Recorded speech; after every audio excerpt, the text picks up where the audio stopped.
Olá pessoal, bem-vindos de volta ao Whispers and Secrets of a Simple Life. Eu sou a Alexandra Cardoso e este vai ser uma mini review deste livrinho, A Court of Silver Flames, da Sarah J. Maas. É uma releitura, porque ainda não tinha feito opinião em blog, ainda não tinha feito a minha opinião em vídeo e queria absorver ao máximo esta história. Eu li-o em e-book quando saiu, 2022, se não estou em erro.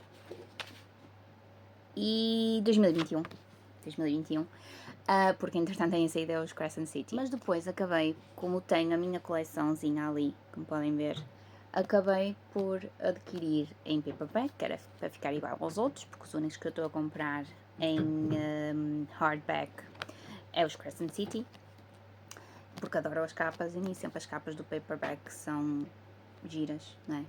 Tenho pena que esta não vá ao encontro das antigas, das capas antigas, mas pronto, não se pode fazer nada e as editoras são assim. Mas como podem ver, o livrinho está cheio de anotações até aqui em baixo. E é um livro de 800 páginas, à volta de 800 páginas, e é um livro que trata de muitos assuntos, muitos temas que se ouve mais hoje em dia do que se ouvia há 20 anos atrás, como é a depressão, como é a ansiedade, como é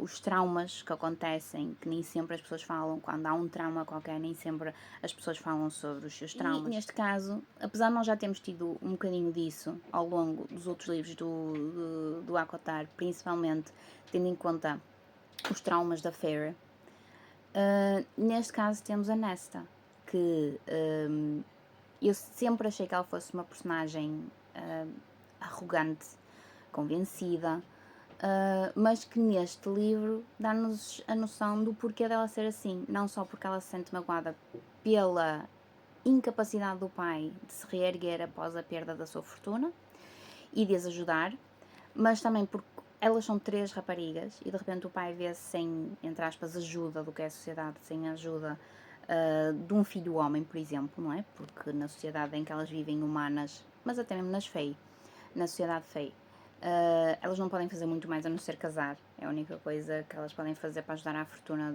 da família, é casarem-se com alguém mais rico até, como é o caso da Nesta. A Nesta é a irmã mais velha, tem as aprendizagens que a mãe lhe deu e que lhe sempre incutiu isso, que ela tinha que ser melhor que toda a gente, porque tinha que casar bem e tinha que ter aquelas prioridades em vista.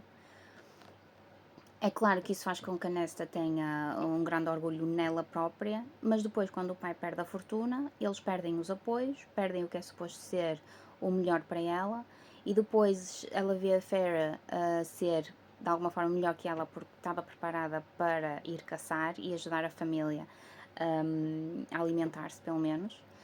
E depois também vê, torna-se bastante protetora da Elaine, porque com a Ness também esquece um bocadinho da Elaine e da Feyre, principalmente da Feyre. E portanto a Elaine, a Nesta acha que está ali a receber tudo, tem um peso em cima dos ombros.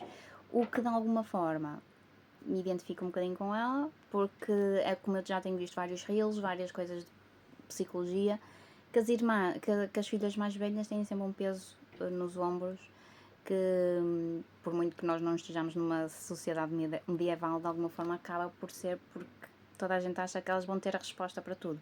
E nós não temos a resposta para tudo.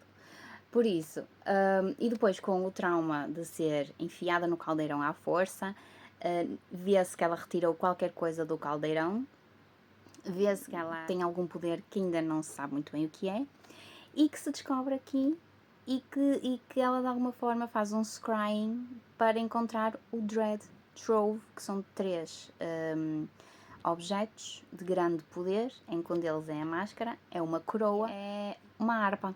A Nesta, usando os 3 objetos, torna-se uma pessoa bastante poderosa, mas que ela tem que aceitar o poder que está dentro dela e que retirou do Cauldron, e portanto ela tem que aceitar esse poder para usufruir não só dele, como se vê no final do livro, mas também para ajudar a encontrar e para ajudar a combater todo o mal que vem aí, porque vem aí um mal muito grande e que eu acho que depois também tem a ver com o Crescent City e com o Throne of Glass. Porque nesta segunda releitura eu pude-me aperceber vários pormenores que não me tinha apercebido numa primeira leitura. E o mesmo acontece com o Cassian, que tem que se aceitar a ele próprio. Ele de alguma forma sabe do que é capaz, sabe do que é assim, estou a usar um fio bastante especial dos meus Bat Boys e da montanha e das 3 estrelas por cima da montanha. Sim, porque depois a Nesta acaba por conhecer a Gwyn e a Emery e de alguma forma elas próprias ajudam-na, apesar de elas não saberem ainda propriamente qual é o trauma dela, elas próprias ajudam-na a crescer e evoluir e a aceitar-se ela própria. O mesmo acontece com o Cassian e ele ajuda a aceitar-se ela própria. Sempre tentou fazer, mas agora é mais visto isso. E claro, depois descobre-se uma coisa deles os dois, não é? Acho que não é spoiler nenhum, mas eu não vou mencionar aqui, não vai ainda o pessoal ainda não ter lido este livro, apesar de já ter saído há 3 anos. Acho que em termos do que são os temas, como eu falei, da saúde mental e até mesmo da saúde física, porque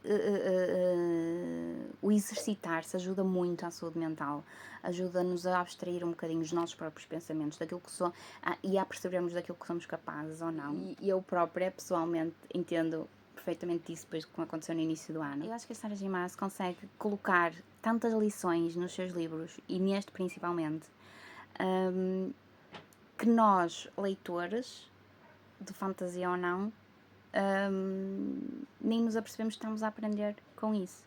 O aceitar-nos a nós próprios, o aceitarmos as nossas incapacidades ou capacidades de evoluirmos, de andarmos para a frente, de aceitarmos o passado que nos aconteceu e andarmos para a frente, termos vontade próprios, porque a certa altura eu acho que a Nessa só queria desistir da vida. Era isso que ela estava a fazer.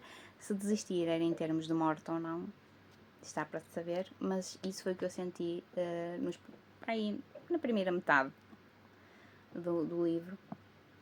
Eu achei que à medida que íamos conhecendo o passado da Nesta, o que ela tinha andado a fazer desde o Winter Solstice do ano anterior, que é o 4º livrinho, pá, não sei, eu acho que é uma história, apesar de ser tão grande, é uma história muito bem fluida, muito bem construída, dá-nos uma perspectiva até mesmo das outras personagens. Finalmente há uma aceitação do Rhys pela Nesta e da Nesta pelo Rhys, até mesmo a ajuda da amizade do Azrael é completamente sim, a Nesta precisava, até mesmo a questão da Elaine se chatear com a Nesta, da Amren se chatear com a Nesta, a maneira como a Nesta ataca o Aerys e ataca os Illyrians e tenta ser melhor que eles, e depois o que acontece à Nesta e à Gwyn e à Emery quando são enviadas por um certo ritual. Acho que está muito bom e acho que está uma história muito bem conseguida e muito bem desenvolvida, e eu só quero mais disto. Eu quando terminei o livro, mas quando é que sai o próximo? Que é supostamente a história do Azrael e da Elaine, ok? Eu sou fã convicta do Azrael e da Elaine. Não acredito que a Elaine vai acabar com o Lucian. Acho que vai acontecer qualquer coisa. Mas pronto.